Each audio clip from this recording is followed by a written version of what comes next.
Sir मेरे को definition बताओ, लेकिन सबसे पहले अपन इसको दो टर्म्स में तोड़ेंगे। कौन कौन से दो टर्म्स हैं? एक फाइनेंस और एक आपका मैनेजमेंट। बहुत बढ़िया सर। सर फाइनेंस का मतलब पैसा, सिंपल शॉर्ट टर्म। मैनेजमेंट का मतलब मैनेज करना। तो सर फाइनेंशियल मैनेजमेंट का सिंपल मतलब हो सकता है अपने फाइनेंसेस को मैनेज करना। That's it sir. बहुत बढ़िया। अब सर पैसे के बारे में हमने दो ही चीज जानी थी। पैसे का क्या हो सकता है? या तो इनफ्लो हो सकता है या आउटफ्लो हो सकता है। तो सर क्या मैं फाइनेंशियल मैनेजमेंट को बोल सकता हूं कि इनफ्लो और आउटफ्लो का मैनेजमेंट? एकदम सर बोल सकते हैं, कोई दिक्कत की बात नहीं है। यहां तक अपना बेसिक डेफिनेशन खत्म होता है। चलो इसके बाद सर हमने ना बोला कि अगर फाइनेंस में इनफ्लो और आउटफ्लो होता है तो सर इसी चीज को लेके ना पूरा आपका एफएम का सिलेबस बना हुआ है। सबसे पहला हम देखेंगे sir 3 most important decisions in FM. FM में अपने 3 मोस्ट इंपॉर्टेंट डिसीजंस कौन कौन से होते हैं? आ जाओ सर। सबसे पहला डिसीजन कौन सा होता है? डिविडेंड। तो चलो मान लेते हैं होता है। डिविडेंड के बारे में क्या है? डिविडेंड, शाबाश, बहुत बढ़िया। How much dividend to be distributed. Sir पता है अगर आप लोग ये चीजें ऐसे याद रखोगे ना, आपको हमेशा पक्का, अगर कभी एग्जाम में क्वेश्चन है आपको पता रहेगा सर कितना डिविडेंड बांटना है, ये तीसरे नंबर पे अपन ने लिख रखा था। तो आपको ये भी पता चलेगा सर शुरू में 2 चीज और थी तो अपने को 3 लिख के आना है। बहुत बढ़िया सर। सबसे पहला वाला पॉइंट क्या था? Investment decision. चलो सर 2 पॉइंट्स तो अपने यहीं से आ जाएंगे, इनफ्लो और आउटफ्लो। पैसा कहां से रेस करना है? Race the finance. फाइनेंस की जगह अपन कैपिटल की बात करते हैं। और next sir invest the capital, outflow. Sir raise करने के लिए पैसा आप कहां कहां से लेके आ सकते हो? Share holders equity. Next preference debenture. बहुत बढ़िया। इक्विटी से लेंगे, इक्विटी की गर्लफ्रेंड। बहुत बढ़िया। Next preference. उसके बाद आपका डिवेंचर या बहुत लोग इसको लोन भी बोलते हैं, चलेगा, इतना भी चलेगा, कोई दिक्कत की बात। इन्वेस्ट। सर इन्वेस्ट अपन कहां कहां पे कर सकते हैं? कौन कौन सी 2 चीजें हैं? कैपेक्स में, बहुत बढ़िया। ओपेक्स में, बहुत बढ़िया यार, क्या बात है, शानदार। सर कैपिटल एक्सपेंडिचर मतलब अपने इसको देखो, अगर आप जब भी कंपनीज में काम करोगे वो बहुत अजीब लैंग्वेजेस यूज करते हैं। जैसे केपेक्स को बोलेंगे these are big ticket expenses, मतलब सर बड़े बड़े खर्चे जितने भी आप करते हो लाखों करोड़ों में, ठीक है सर, तो इसको बोलेंगे बिग एक्सपेंसेस अपने जो भी हो गए। और ओपेक्स को बोलेंगे सर डेली रोजमर्रा के अपने खर्चे जो अपन करते हैं, चाय पानी पीने के लिए वर्कर को पैसा देना हो गया, कुछ भी खर्चा पानी हो गया, डेली के खर्चे अपने ओपेक्स पे आ जाएंगे। Done sir. यहां तक अपन ने कल पढ़ा था, अपनी बात खत्म हो गई थी। इसके बाद मैंने आपको ये भी बता दिया सर कि कैसे कैसे हर एक चैप्टर लिंक है अपना हर एक टॉपिक से, ठीक है सर, कोई दिक्कत की बात नहीं। सर जाने से पहले मैं आप लोगों को एक पॉइंट समझा के गया था और ये अपन आज अपने फर्स्ट पेज पे भी लिख लेंगे। सबसे पहले how to classify, how to identify oblique rename years in finance. अपन फाइनेंस में ईयर्स को आइडेंटिफाई कैसे करते हैं और उसका नामकरण कैसे करते हैं। चलो अब आप लोग मेरे को बताओगे आज को क्या बोला जाता है? Y0। टुडे तो बोला ही जाता है, आज को अपन बोलते हैं Y0। बहुत बढ़िया। अब सर मैं आपसे पूछूंगा क्वेश्चंस। ईयर 1 का एंड इसको क्या बोलेंगे अपन? ईयर 1। बहुत बढ़िया, सिंपल। सर ईयर 50 का एंड इसको क्या बोलेंगे? Y50। सर ईयर 52 का स्टार्ट इसको क्या बोलेंगे? ईयर 51। बहुत बढ़िया। सर ये पता है आपको क्यों क्यों काम आएगा, मैं क्यों ऐसे सिखा रहा हूं? अब देखो सर ये कंसेप्ट अपन बहुत बाद में सीखेंगे, लेकिन फिर भी देखना जरूरी होता है एक बार, क्योंकि पूरा एफएम ना इस पे टिका हुआ है आपका। Year 0, year 1, year 2, year 3, year 4, अपन यहां तक लेके चलते 4 सालों के बाद। सर याद है मैंने आप लोगों को ना एक कंसेप्ट बताया था जिस कंसेप्ट का नाम था sir time value of the money, जिसमें मैंने बोला था सर आगे जो पैसा मिलेगा उसकी इज्जत नहीं होती है, उसकी वैल्यू कम होती है, तो अपन उसको वापस आज की डेट पे कितनी वैल्यू है लेके आते हैं। सर अब देखो यहां पे आपको मिले 10 रुपए, 100 रुपए, 100 रुपए, 100 रुपए, 100 रुपए। अब मैं आपसे बताता हूं कि सर क्यों हमें इस ईयर को लिखने में इंपॉर्टेंस होती है। क्योंकि ये देखो सर, ये आपको कब मिलने वाला है, ये देख के ही आप लोग बता दो सर ये आपको कब मिलने वाला है। 4th ईयर के एंड पे मुझे उसे आज की डेट पे लेके आना है, इसकी आज वैल्यू कितनी है। तो सर ये देखना, हम इसको 1 साल पीछे खींच के लेके आएंगे, ईयर 3 पे आ गया। 2 साल पीछे खींच के लेके आएंगे, ईयर 2 पे आ गया। 3 साल पीछे खींच के लेके आएंगे, 1 पे आ गया। 4 साल पीछे खींच के लेके आएंगे, आज की डेट पे आ गया। तो सर ये ईयर लिखने से अपने को पता चल जाता है सर मुझे उसे कितनी बार पीछे खींच के लेके आना है, तब वो आज की डेट पे उसकी वैल्यू निकल के आएगी। अगर आपने यहीं पे गड़बड़ कर दी तो आपको नहीं लगता सर अपना तो पूरा ही क्वेश्चन गलत हो जाएगा। अगर पहला बेसिक ही गलत कर दिया तो बस बात खत्म। अगर इसको मैंने यहां लिख दिया तो आप 3 ही बार डिस्काउंट करोगे, आपका आंसर ही गलत आ जाएगा। इसीलिए सर ये पॉइंट बहुत जरूरी होता है। चलो अब आप लोग मुझे ये बताओ, इस 100 रुपए को आज की डेट पे वैल्यू निकालने के लिए मैं कितनी बार खींच के लेके आऊंगा? 2 बार। बहुत बढ़िया। ईयर 2 है, 1 बार खींचोगे यहां पहुंच जाएगा, 1 बार वापस खींच के लेके आएंगे यहां पहुंच जाएगा, आज की डेट पे वैल्यू आ गई। This was the most important point अपना। डन सर, चल ग्रेट। तो ये बनता है सर अपना मोस्ट इंपॉर्टेंट कंसेप्ट फाइनेंस का टीवीएम के रिस्पेक्ट में। सर टीवीएम में आप लोगों को बता दूं, अपना जो टॉपिक है ना time value of money, max to max 3 दिन का चलने वाला है। इसमें आपको मैथ्स के ही टॉपिक में पढ़ाने वाला हूं, और मैथ्स मेरा फेवरेट पेपर कभी हुआ करता था किसी जमाने में। तो सर ये अपन पढ़ेंगे, कभी 3 दिन का टॉपिक आएगा। उससे पहले यहां तक आप लोगों को किसी भी पॉइंट में कोई भी डाउट है तो मेरे को एक बार ही बता दो सर। किसी पॉइंट में अपने को दिक्कत लगी हो, यहां तक कैपिटल समझने में, कोई पॉइंट समझने में, किसी भी चीज पे?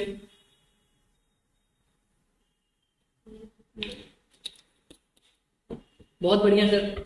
सर अब जो मैं आपको पढ़ाने जा रहा हूं ना, वो फाइनेंस का बहुत ही शानदार टॉपिक है, और यकीन मान लो मैं किसी ना किसी तरीके से हर चैप्टर के अंदर उसको खींच के ले ही आऊंगा। अब कैसे सर? मैं क्या पढ़ाने वाला हूं? प्रॉफिट एंड लॉस स्टेटमेंट और आपका बैलेंस शीट। डन? तैयार हो? अकाउंट पे पढ़ रखा है इसको? ठीक है सर, मैं फिर से वापस से आपको पढ़ाना चाहता हूं। Okay sir. सबसे पहला profit and loss statement. Sir profit and loss statement बनाने के लिए ये हर चैप्टर में अपने काम पे आएगा। आप एक बात बताओ सर, कंपनी का सबसे पहला काम क्या होता है? किसी भी कंपनी का सबसे पहला काम क्या होता है? वो तो ठीक है, वो पैसे वैसे ले आएंगे, पैसे आ गए, कंपनी खड़ी कर दी, सब कुछ हो गया। सबसे पहला काम क्या है? हाँ बोलो बोलो, ट्राई करो। हाँ, बिजनेस भी आ गया, सब कुछ हो गया, और क्या करेंगे? सर सामान बेचोगे ना यार, बिजनेस खोल लिया, सब कुछ कर लिया, दिमाग दिमाग अपना सेल करना सबसे पहला काम होगा, सेल करना। ठीक है, तो हमेशा प्रॉफिट एंड लॉस में सबसे पहला पॉइंट होता है अपना सेल करना। कंपनी का काम है सेल करना। ओके सर, अब एक बात बताओ, आपने सेल तो कर दिया, अब इसमें से सेल करके पैसे आए, सबसे पहले क्या माइनस करोगे? वो तो नेट हो गया ना। मान लो सेल्स रिटर्न करके नेट अपना सेल पॉइंट आ गया, सबसे पहले क्या माइनस करेंगे? ट्राई करो ट्राई करो। एक्सपेंसेस तो माइनस करेंगे, कौन से? चलो मैं बताता हूं सर। अपन ट्रेडिंग अकाउंट बनाते थे कभी? अकाउंट्स में कभी ट्रेडिंग अकाउंट बनाया अपन ने? यहां पे लिखते थे to opening stock, to purchases, फिर इसके बाद लिखते थे टू वेजेस, उसके बाद यहां पे लिखते थे बाय सेल, यहां पे लिखते थे बाय क्लोजिंग स्टॉक, और यहां पे अपना जीपी निकल के आ जाता था। इतना अपन करते थे। सर एक बात बताओ, ये सेल को मैं एक बार साइड करता हूं, कितना सामान था, कितना खरीद के लेके आए, कितना वेजेस लगाया, और कितना अपना साइड में रह गया, ये सब जोड़ के क्या बन रहा था? किसी को वर्ड याद है? सोच के देखो, दिमाग लगाओ, इन सबको जोड़ के कुछ बनता था।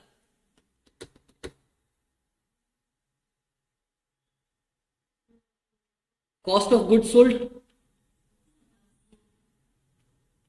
आपने कितने का सामान बेचा है, ऐसा कुछ बनता था? जी सर।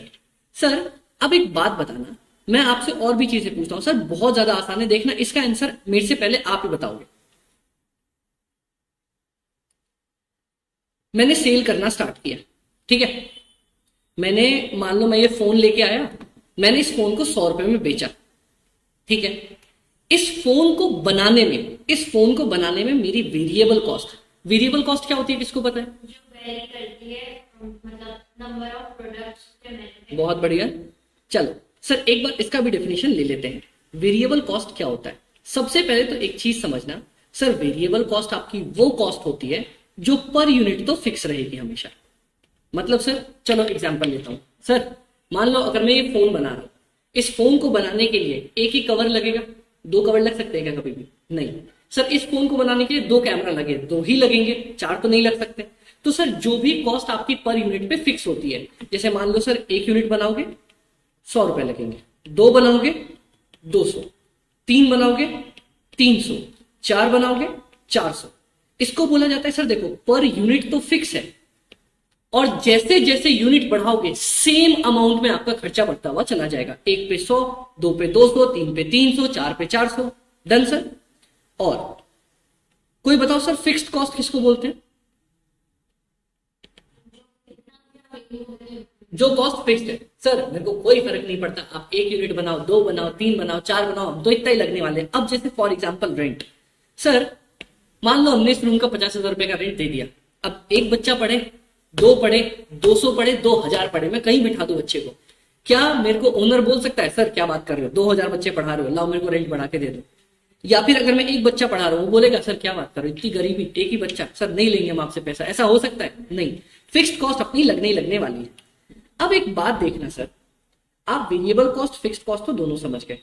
मैं आपसे कुछ यूं पूछना चाहता हूं कि आपको क्या लगता है sir, what do you think, कि सामने वाला बंदा, आपने जब 100 रुपए का सामान बेचा है, आप सबसे पहले क्या रिकवर करना चाहोगे, अपनी वेरिएबल कॉस्ट या फिक्स्ड कॉस्ट? दिमाग लगाओ सर, सोच लो, मुझे सबका आंसर चाहिए। क्या रिकवर करना चाहोगे? Fixed cost? गलत सर। सबसे पहले आपने अगर 100 रुपए लगाए हैं, 100 रुपए का सामान बेचा और 50 रुपए इसके लगाए थे, अगर ये 50 रुपए ही रिकवर नहीं करोगे तो अगला सामान कैसे बनाओगे? सबसे पहला काम तो इस प्रोडक्ट की कॉस्ट रिकवर करना है ना, उसके बाद रेंट वेंट इधर उधर बाकी चीजें देखी जाएंगी। सबसे पहला काम तो इसी का खर्चा रिकवर करना है। मान लो सर एक एग्जांपल लेते हैं, आप लोगों को पढ़ाने में मेरी वेरिएबल कॉस्ट क्या जाती है? किताबों की। ठीक है, तो मैं सबसे पहले किताबों का पैसा आपसे रिकवर करना चाहूंगा कि नहीं, कि भाई अगर मान लो वही रिकवर नहीं किया तो अगले वाले को क्या किताब दूंगा, अगला जो आएगा उसको क्या किताब दूंगा? ये तो लग गया जो लगना था। अब एक आए, 100 आए, 1000 आए, वो तो बात की बात है, लेकिन वेरिएबल कॉस्ट रिकवर करना तो सबसे पहले इंपॉर्टेंट पॉइंट है। तो सर अब देखो,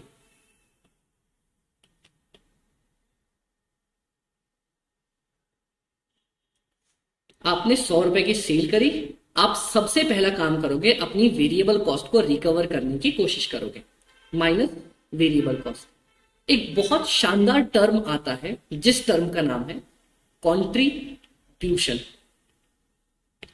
कॉन्ट्रीब्यूशन मतलब क्या होता है सर? है तो ये एक तरह का प्रॉफिट, प्रॉफिट ही हुआ ना, सेल्स में से वेरिएबल कॉस्ट माइनस कर दिया है, लेकिन अभी तक आपने पूरे खर्चे माइनस नहीं किए हैं।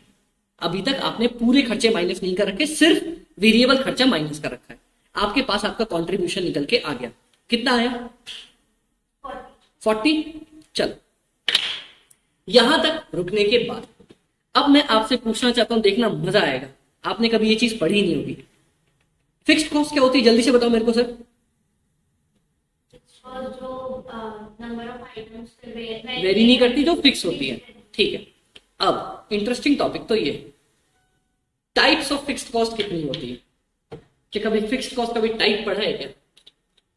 एग्जीक्यूटिव में आए अपन, बड़ी शानदार चीज देखने को मिलेगी, बताओ।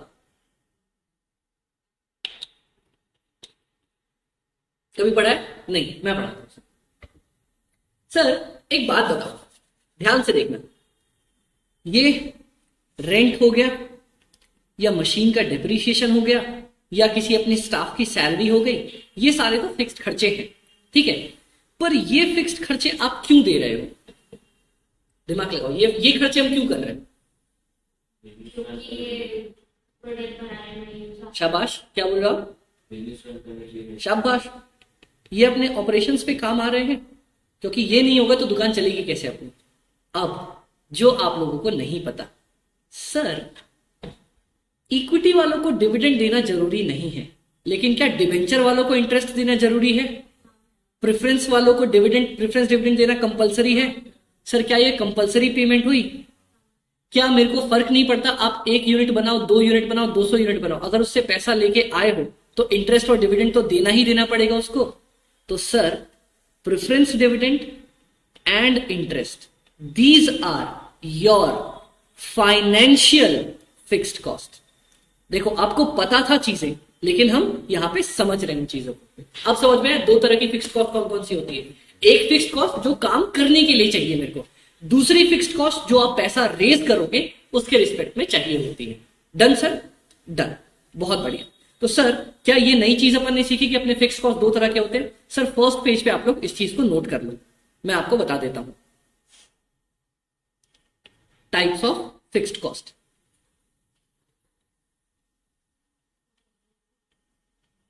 अब सर पता है आप लोगों को इंटरेस्ट और प्रेफरेंस डिविडेंड को देखने का नजरिया बदल जाएगा। अब आप उसको सिर्फ इंटरेस्ट के नाम से नहीं देखोगे, अब आप समझोगे अच्छा ये भी एक अपनी फिक्स्ड कॉस्ट ही है।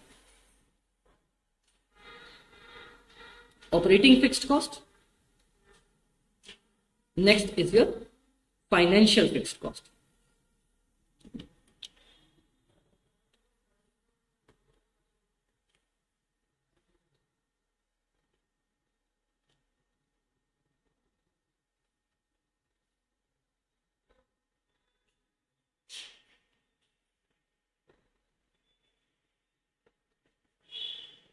रेंट हो गया, डिप्रिसिएशन हो गया, सैलरी हो गया। यहां लिखेंगे रिलेटेड, रिलेटेड की जगह हटाओ, इनकर्ड फॉर रनिंग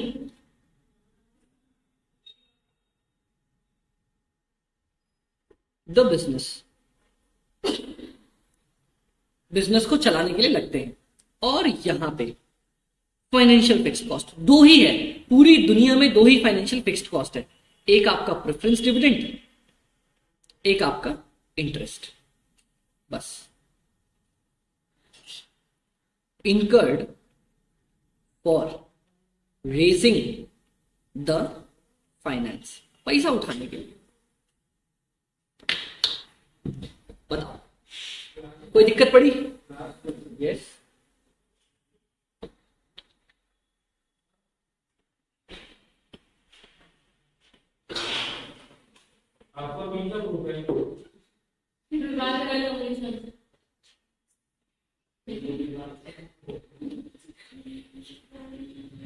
चलो डन सर, बहुत बढ़िया। तो ये अपना सबसे पहला बेसिक कंसेप्ट था। एक हमने कंसेप्ट लिखा था ईयर्स के रिस्पेक्ट में, ये आप लोगों ने नोट किया था क्या ये वाला पॉइंट, हाउ टू आइडेंटिफाई? नहीं तो कर लो सर। अच्छा श्योर।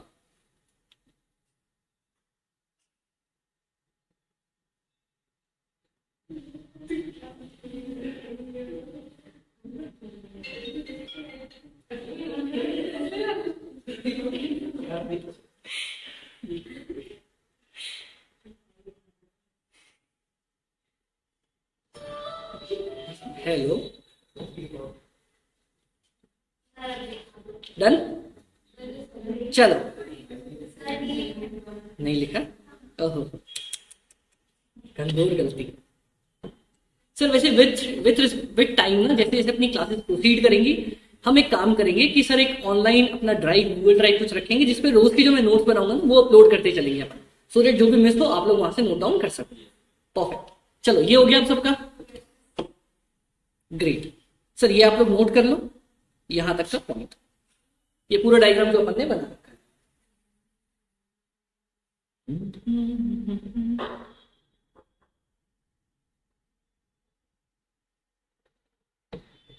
जैसे माइक की जरूरत तो नहीं लग रही ना?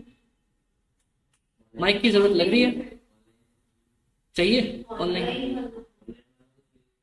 ओ इसमें आवाज नहीं आती? क्या बात कर रहे हो सर, इतनी देर से बताया नहीं मेरे को। अब आवाज आती रहेगी सर? आती है? Perfect, great.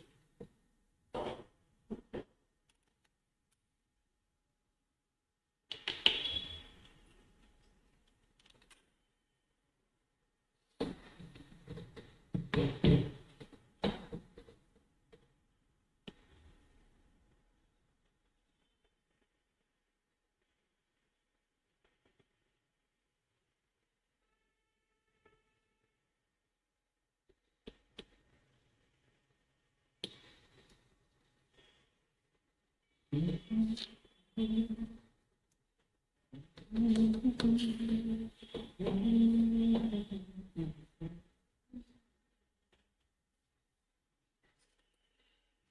गया सर? परफेक्ट। हाँ, ये बना सकते हो सर, या फिर नहीं बनाना चाहो तो नहीं भी बना सकते। आपको आइडिया होना चाहिए कि सर अपने को किस चीज को कितना पुल करके लेके आना है। जब अपन टीवीएम का चैप्टर पढ़ेंगे तो वापस डिटेल में सब कुछ देखेंगे, लेकिन एक पहला टॉपिक अपना ये और दूसरा टॉपिक ये मैं चाहता था आप लोगों को अच्छे से पता हो। डन, क्लियर है? सारी फिक्स्ड कॉस्ट क्लियर हो गई। अब सर जब मैं समझा दूंगा तो प्रॉफिट एंड लॉस स्टेटमेंट भी आप पूरा बनाओगे अपने पेजेस पे, लेकिन तब तक के लिए एक बार अपन देखते हैं।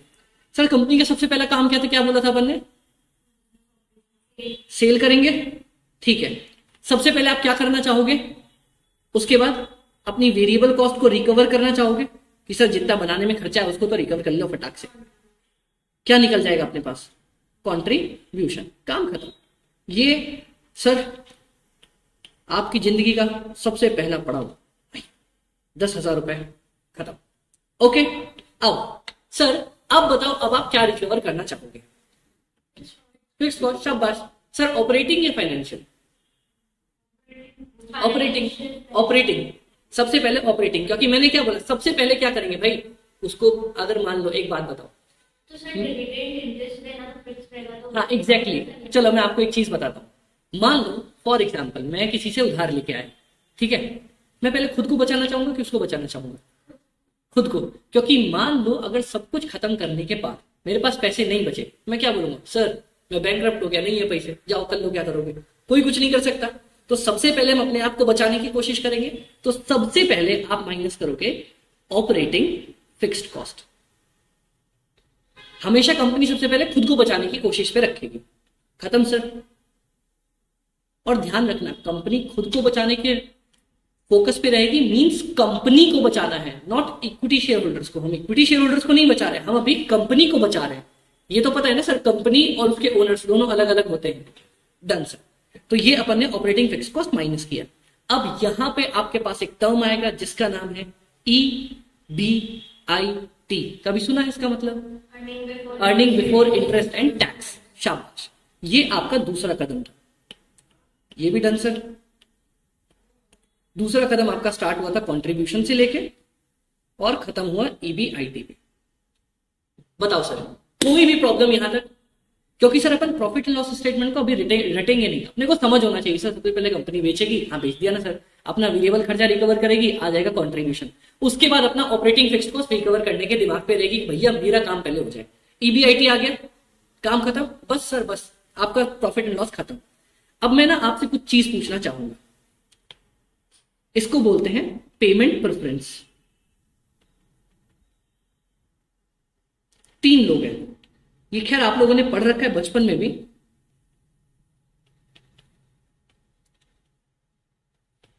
सर डिबेंचर वालों को क्या देते हैं हम लोग, जल्दी से बता दो? इंटरेस्ट, बहुत बढ़िया। प्रेफरेंस वालों को प्रेफरेंस डिविडेंड। इक्विटी वालों को इक्विटी डिविडेंड, बहुत बढ़िया। सर जल्दी से बताओ, आपने पढ़ा होगा सबसे पहले किसको पेमेंट करी जाती है? इंटरेस्ट की, बहुत बढ़िया। सबसे पहले पेमेंट जाती है डिबेंचर वालों को, क्योंकि सर डिबेंचर वाले तो बाहर के हैं ना, प्रेफरेंस वाले तो फिर भी थोड़े थोड़े ओनर इक्विटी के जैसे होते हैं। सबसे पहले डिबेंचर वाले बाहर के होंगे, उसके बाद किसको पेमेंट करोगे? प्रेफरेंस वालों को, और लास्ट में इक्विटी वालों को। लेकिन इक्विटी वालों के बारे में एक बात याद रखना, क्या? मन किया तो देंगे, नहीं किया तो हवा खा, नहीं दे रहे हम कुछ भी। Done sir. सर ये जैसे आप डिबेंचर की पेमेंट करोगे ना, कोई एक बीच में आएगा, सोच सकते हो कौन?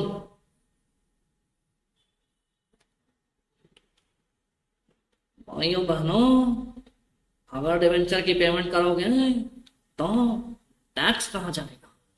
सर मोदी जी बीच में आएंगे। मोदी जी बोलेंगे सर डिबेंचर की पेमेंट करने के बाद सारा का सारा पैसा घर ले गए, तो हमें कौन पेमेंट करेगा? तो सर इसके बाद अपन टैक्स की पेमेंट को लेके आएंगे। तो हमेशा याद रखना सर, डिबेंचर प्रेफरेंस इक्विटी तो है, लेकिन डिबेंचर के जस्ट बाद कौन आएगा? सरकार। अपनी सरकार आएगी बीच में पेमेंट लेने के लिए। तो सेकंड पेमेंट सरकार की, थर्ड पेमेंट प्रेफरेंस की, लास्ट पेमेंट इक्विटी की। डन। ठीक है, ये तो आपको आता है, ये तो अपन ने बहुत मतलब बचपन से ही, जन्म से एबीसीडी से पहले यही सीखा था अपन ने। ठीक है, अब आपका प्रॉफिट एंड लॉस खत्म हो गया। क्या बात कर रहे हो सर? चलो आप लोग मुझे वापस से बताओगे, मैं आपसे पूछता हूं सर, कंपनी सबसे पहले क्या काम करेगी?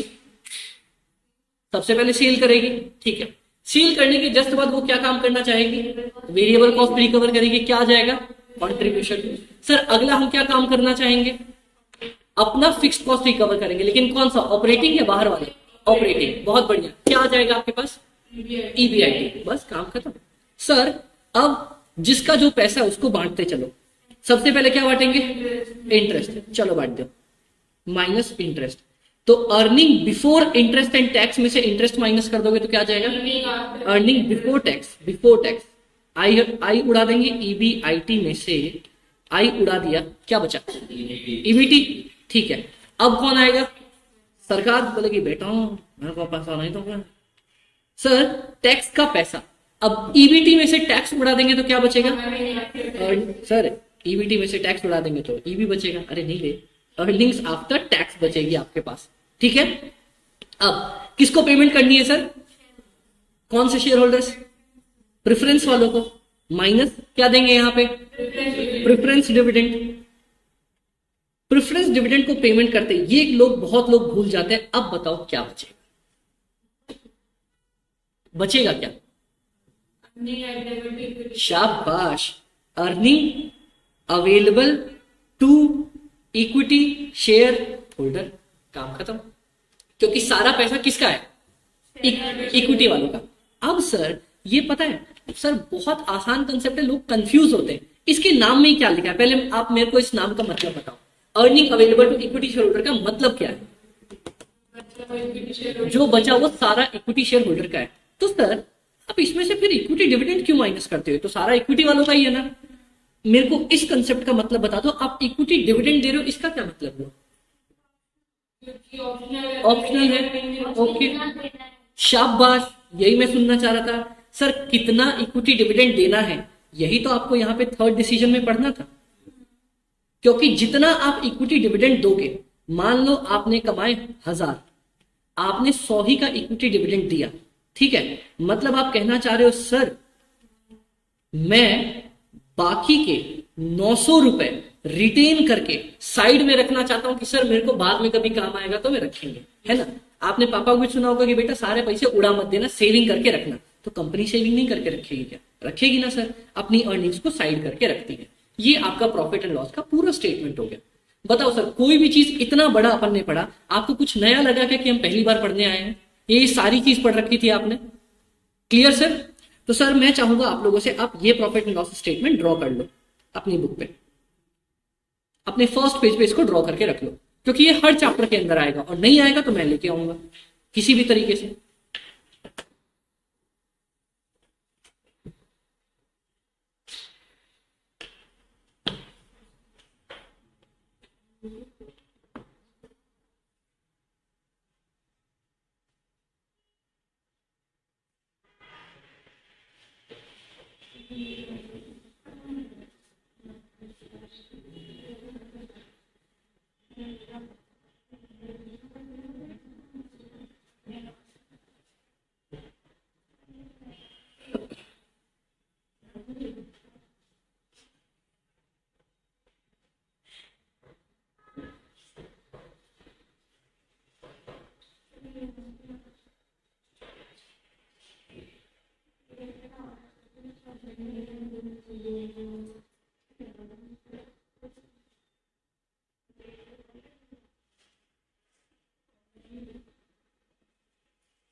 अब इसके बाद मैं आपको एक बैलेंस शीट का फॉर्मेट बताऊंगा, वो और भी ज्यादा आसान रहेगा।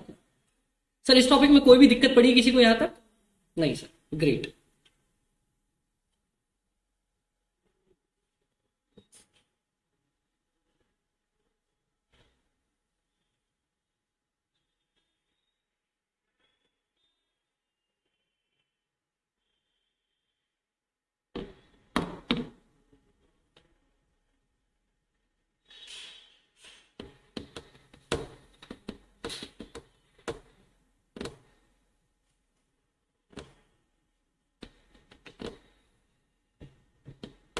Clear sir, noted, perfect.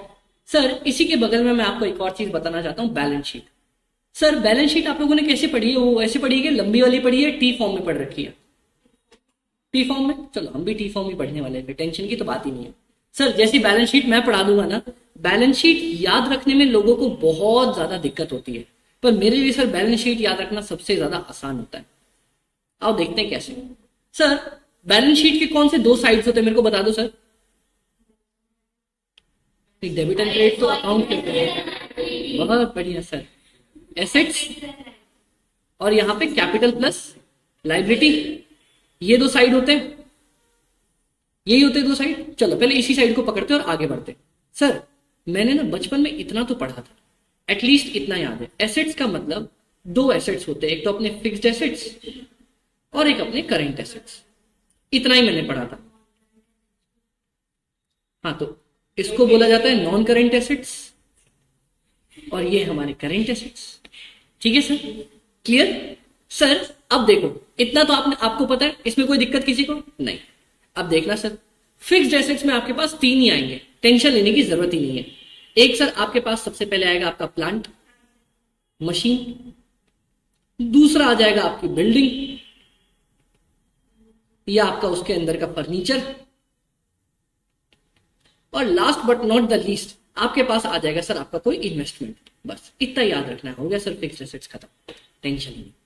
Current में भी सर तीन ही आने वाले हैं, एक तो आपका आ जाएगा डेटर जो आपका पैसा लेके भाग जाता है, दूसरा सर आपकी इन्वेंट्री जिसको हम लोग क्लोजिंग स्टॉक भी बोला करते हैं, और last but not the least आपका कैश और बैंक का खर्चा।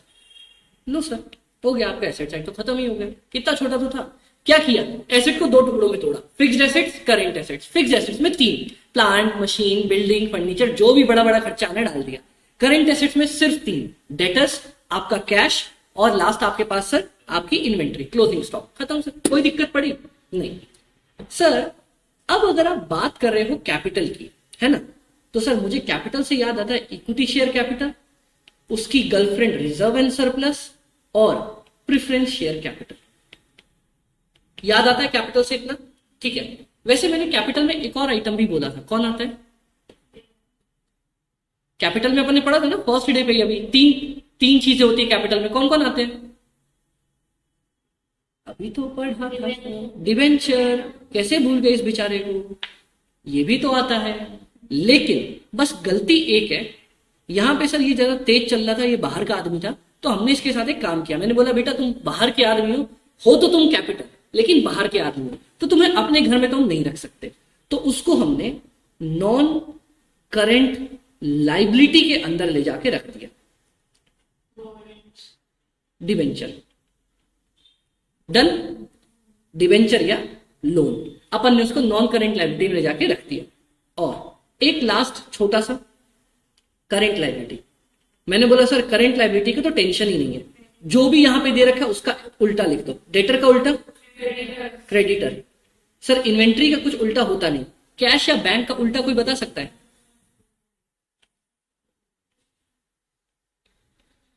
बैंक से ओवरड्राफ्ट ले रखा है, हो गया काम खत्म।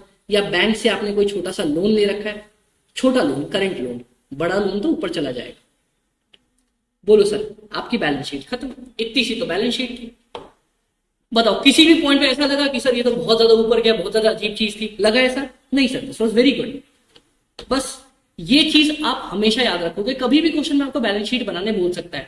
मैं अपने टाइम पे जब हम पढ़ते थे तो सर मेरे को बड़ा अजीब लगता था कि यार बैलेंस शीट याद ही नहीं होती, क्योंकि टीचर ने कभी ऐसा पढ़ाया ही नहीं। उन्होंने बोला अच्छा ये बनाओ ये बनाओ, जबकि अगर बैलेंस शीट को शॉर्टकट में याद रख लो कि सर ऐसे ऐसे ही तो आता है, यहाँ पे एसेट्स के दो ही तो टुकड़े करने हैं और लाइबिलिटी को ऐसे ही तो दिखाना है, आपकी बैलेंस शीट कभी भी बना सकते हो।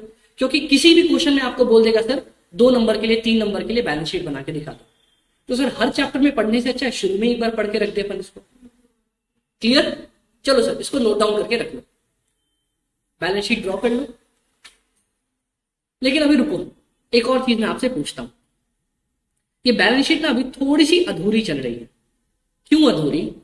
सर मान लो मैंने किसी आदमी का ना मैंने काम करवाया, उसका पैसा नहीं दिया, क्या बोलते हैं उसको? किसी को मैंने वर्कर को काम करवाया, उसकी सैलरी नहीं दी, क्या बोलते हैं उसको? क्या बोलते हैं? ट्राई कीजिए। वेजेस पेबल, आउटस्टैंडिंग सैलरी बोलते हैं, किसी ने सुना था? सर तो आपको नहीं लगता आउटस्टैंडिंग सैलरी? अब ये बताओ यार, किसी को लायबिलिटी का मतलब पता है क्या? बताओ, ट्राई करो। लायबिलिटी मतलब अपन को जो देना है किसी को। ठीक है, मैं लायबिलिटी का बहुत सिंपल मतलब देके जाता हूँ। लायबिलिटी का मतलब बोझ, मेरे सर पे बोझ है भाई। किसी को कुछ भी देने का बोझ है तो वो अपनी लायबिलिटी है। अब सर आपने किसी से काम करवाया और उसके पैसे नहीं दिए, तो सर ये आपके सर पे बोझ है क्या? ऑब्वियस है। बड़ा है या छोटा है? छोटा सा है, करेंट लायबिलिटी।